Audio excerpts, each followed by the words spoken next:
नमस्कार साथियों, कैसे हैं आप लोग। उम्मीद करता हूं आप लोग अच्छे होंगे, बेहतर होंगे और आपकी तैयारी भी अच्छी चल रही होगी, पढ़ाई अच्छी चल रही होगी। तो आज मैं अविनाश शुक्ला और हमारे साथ भाई आलोक शुक्ला और सीक्रेट ज्ञानी भाई गिरीश मिश्र जी, तीनों लोग ने प्लान किया कि जो है आज वक्त मिला है बहुत दिनों बाद अपने प्रशिक्षण से। हमारा प्रशिक्षण चल रहा है पुलिस प्रशिक्षण महाविद्यालय सीतापुर में, कि अपने छोटे भाई बहनों से रूबरू हुआ जाए और उनके सवालों के जवाब दिए जाए, क्योंकि बहुत सारे सवाल हैं फेसबुक के माध्यम से या यूट्यूब के माध्यम से हम लोगों के पास पहुंचते रहते हैं। लोग फ़ोन नंबर भी ले रखे हैं, मैसेज करते रहते हैं कि ये मैथ्स कहाँ से पढ़ें या रीजनिंग कहाँ से पढ़ें या मूल विधि कहाँ से पढ़ें, संविधान कहाँ से पढ़ें। तो आज इन सारे सवालों के जवाब हम लोग देने के लिए आ गए हैं। आप देंगे यकीनन, सब सारे सवाल आपके कवर करेंगे। बिल्कुल, वीडियो पूरा देखिए। हाँ, वीडियो आप लोग पूरा देखिएगा, आपको सही एकदम सही गाइडेंस यहाँ से मिलने वाला है, क्योंकि जो रास्ते पे आप चल रहे हो वो रास्ता पार करके ही जस्ट हम लोग आए हुए हैं, तो हमें पता है। क्योंकि अब समझ लो, कमर कस लो, घोषणा हो ही चुकी है।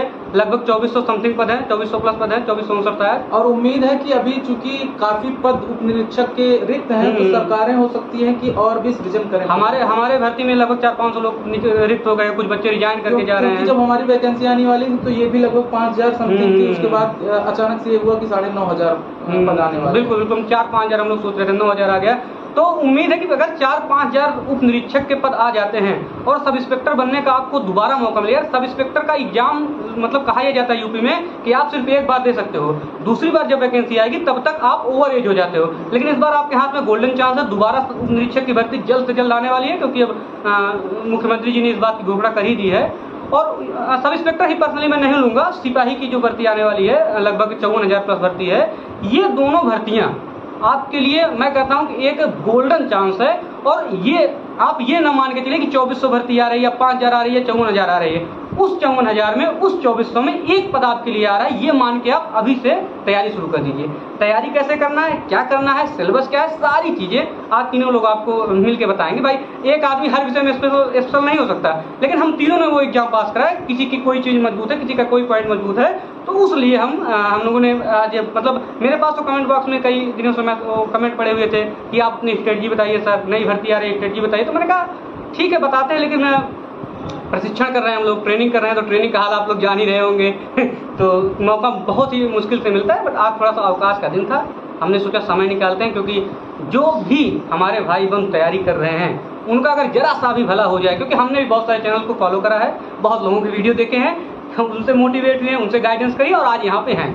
आप भी किसी से जो भी सीखने को मिलता है लीजिए, आगे बढ़िए। सवाल जो मेरे पास आए हैं मैं एक एक करके वो सवाल रखता जाऊंगा और उसके जवाब जो है हम तीनों मिलकर देंगे, जो इसमें बारे में जिसको ज्यादा जानकारी है। एक तो सबसे जो चैलेंजिंग सवाल आता है कि सर मैथ्स नहीं समझ में आती है, किस किताब से पढ़ें, किस अध्यापक से, यूट्यूब से पढ़ें या ऑफलाइन पढ़ें, कोचिंग करें। पहले सिलेबस बता दो, हो सकता है कोई पहली बार सिलेबस बता दिया जाता है। सबसे सिलेबस में आपके 4 सेक्शन होंगे, तो चारों सेक्शन में आपका पहला हिंदी का सेक्शन होता है, और दूसरा आपका जनरल स्टडीज का सेक्शन होता है, तीसरा मैथ्स का होता है और चौथा रीजनिंग का होता है। तो हिंदी में तो आप जानते हैं और दरोगा दोनों का सेम सिलेबस है, सेम सिलेबस है, बस हाँ दोनों ध्यान दीजिए, सेम सिलेबस है, बस क्वेश्चंस का अंतर है, बस 10 क्वेश्चन कम रहता है। Only the number of question, उनका 150, सिपाही का 150 क्वेश्चन, दरोगा का 160 क्वेश्चन, बस सिलेबस जो बता रहे हैं अविनाश भाई वही सेम है।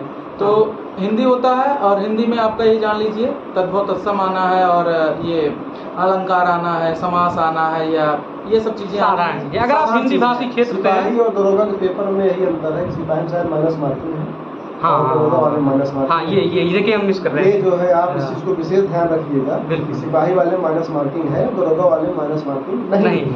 और इस चीज को ध्यान में रखते हुए तैयारी कीजिएगा। और फिर उसके आगे हम जीएस में जब बढ़ते हैं तो जनरल स्टडीज में क्या होता है कि लड़के बहुत ज्यादा जो तैयारी कर रहे हैं वो बहुत ज्यादा हिस्ट्री पे या ज्योग्राफी पे बहुत ज्यादा फोकस करते हैं, लेकिन जो 40 सवाल आपके आने होते हैं जीएस से, वो मैक्सिमम लगभग 17-18 क्वेश्चन, अगर आपकी किस्मत अच्छी रही तो 20 क्वेश्चन तक आपके कॉन्स्टिट्यूशन ऑफ इंडिया से, संविधान से आ जाते हैं, पॉलिटी से। तो सबसे ज्यादा जो आपको फोकस करना है वो आपको पॉलिटी पे करना है, उसके बाद मूल विधि पे करना है। जो एक्ट हैं या कि जो ठीक है चल जाएगा, थोड़ा बहुत चल जाएगा, हाँ मूल विधि चल जाएगा आपका, बट पॉलिटी की नहीं, पॉलिटी आप नहीं काम कर पॉलिटी मतलब आप ऐसा कर लीजिए इस समय से, इसी समय से लग जाए कि पॉलिटी के आपका एक क्वेश्चन है छूटने पाए, क्योंकि लोग फेल होते हैं जीएस में। मैंने कितने बाहर बैठे हैं जो मेरे भाई वो जीएस में ही गड़बड़ हुए हैं, मैथ रीजनिंग तो यार, मैथ रीजनिंग हर एग्जाम के लिए आपको पढ़ना है। मैथ रीजनिंग तो सबको आती है भाई, कुछ लोगों को नहीं आती, आप पढ़ लो। मैथ रीजनिंग एक सिलेबस है, निश्चित सिलेबस है, और क्वेश्चन सही होने हैं मैथ रीजनिंग के, वो पक्का नंबर है आपका। लेकिन आपका जीएस पक्का नंबर नहीं होता। जीएस के क्वेश्चन किसी को आते हैं, किसी को नहीं आते। तो आप ये पॉलिटी पकड़िए, पॉलिटी, ज्योग्राफी, हिस्ट्री, ये 3 सब्जेक्ट बेस बनाएंगे तो आप, और करंट, आपके 30 क्वेश्चन हो जा रहे हैं 40 में। बस 30 क्वेश्चन से अधिक कोई कर भी नहीं भाई पाता। 25-26 हमारे सही थे। 27 क्वेश्चन मेरे सही हो गए, जबकि मैं केवल पॉलिटी पढ़ के गया था। बाकी कुछ सवाल मैंने इधर उधर जनरल स्टडीज में आते हैं। साइंस से भी 1-2 क्वेश्चन आपको टकरा जाएंगे। अगर आप साइंस के स्टूडेंट ना साइंस है ना, नॉर्मल आपके बायोलॉजी के क्वेश्चन आ जाएंगे, आपका ले जाएंगे। मैथ में बढ़िया प्रैक्टिस करिए, वही नंबर खींचेगा बढ़िया।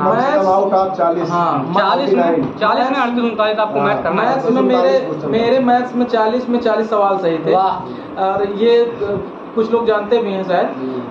तो मैथ्स के लगभग आपके 10,000 सवालों की प्रैक्टिस होनी चाहिए। आपको रोज 100 से 150 क्वेश्चन पर डे लगाने हैं। जिस दिन आप 10,000 सवालों से गुजरेंगे, तो जब आप एग्जामिनेशन हॉल में पहुंचेंगे, तो जो सवाल आपके सामने आएगा, तो मैं अपना अनुभव बताता हूँ, जैसे ही उस सवाल को आप देखेंगे, तुरंत आपके दिमाग में क्लिक कर जाएगा, अरे यार अभी तो इसको परसों ही मैंने लगाया था, इसमें क्या, इसमें ये करना। आधा सवाल पढ़ते ही आपको प्रोसीजर दिमाग में समझ में आ जाएगा, किस मेथड से ये क्वेश्चन सॉल्व करेंगे तो इजीली सॉल्व हो जाएगा और अपने ऑप्शन तक आप पहुंच जाएंगे।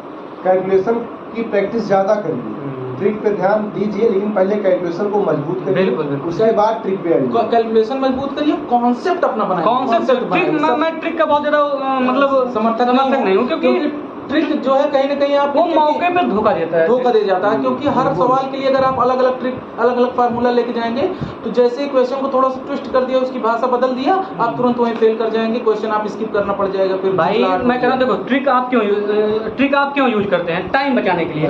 आप अपना कैलकुलेशन इतना फास्ट करिए कि आप कॉन्सेप्ट को ट्रिक की तरह करिए, तो आपका टाइम बचेगा और सवाल आपके गलत नहीं होंगे। आपके प्रॉफिट एंड लॉस का सवाल है, परसेंटेज का सवाल है, एलसीएम एचसीएफ का सवाल है, बस कैलकुलेशन आपकी फास्ट हो जाए। ट्रिक आपकी आवश्यकता ही नहीं है। ट्रिक याद रखिए भाई, हो सकता है ट्रिक से कुछ सवाल आसान हो जाए, लेकिन अगर आपको 40 में 40 करना है, तो वो ट्रिक से नहीं होगा, वो कॉन्सेप्ट से ही होगा। और 40 में अगर आप 35+ नहीं करते हो, तो फिर आप अपने आप को कंपटीशन से बाहर मान के चलना, क्योंकि हर लड़का आज के डेट में 35+ मैथ्स करेगा, 35+ रीजनिंग करेगा। जीएस में वो पीछे रहेगा, और जो हिंदी है उसमें भी वो 34-35 करेगा ही करेगा। इस बार की मेरिट आप देख रहे हो, अगली बार की भी मेरिट आप इससे कम उम्मीद मत करिएगा। बच्चे पढ़ रहे हैं, ऑनलाइन एजुकेशन आ जाने से भाई घर बैठे हर आदमी, कोई दिल्ली की कोचिंग से पढ़ रहा है, कोई कहीं से पढ़ रहा है, तो ये चीजें आप ध्यान में रखिएगा। हाँ, किसी टीचर को हम बहुत ज्यादा मतलब रिकमेंड नहीं करेंगे, क्योंकि हो सकता है किसी को किसी का पसंद आए, किसी को किसी का पसंद आए, लेकिन जो सिलेबस है वो हम बता दे रहे हैं, हमने कहाँ से पढ़ा हम वो बता सकते हैं। बाकी फिर कम से कम आपका रिजल्ट 85% होना चाहिए, तब आप की ओर ले चलिए। फिर उसके बाद आगे रीजनिंग की ओर आगे बढ़ते हैं। तो वही रीजनिंग का जो पुराना सिलेबस है, पुराना पैटर्न है, वही सारी चीजें आपको पूछी जानी है। बस आपकी प्रैक्टिस इतनी ज्यादा होनी चाहिए। जैसे मान लीजिए जैसे सिलोगिज्म है, तो इसकी आप प्रैक्टिस कर रहे हैं, तो आप जबरदस्त लेवल पे प्रैक्टिस करिए। मतलब इस लेवल पे आपकी प्रैक्टिस हो, क्वेश्चन आए तुरंत आपके दिमाग में क्लिक कर जाए कि इसको कौन सा मेथड अप्लाई करेंगे, जल्दी जल्दी रीजनिंग वही है, दादा मामा चाचा ताई यही पूछना है रीजनिंग में, वही पुराना पैटर्न। राम घर से सीधे निकलेगा, फिर दाएं मुड़ेगा बाएं मुड़ेगा, लेकिन बस प्रैक्टिस आपकी होनी चाहिए कि राम को सही जगह तो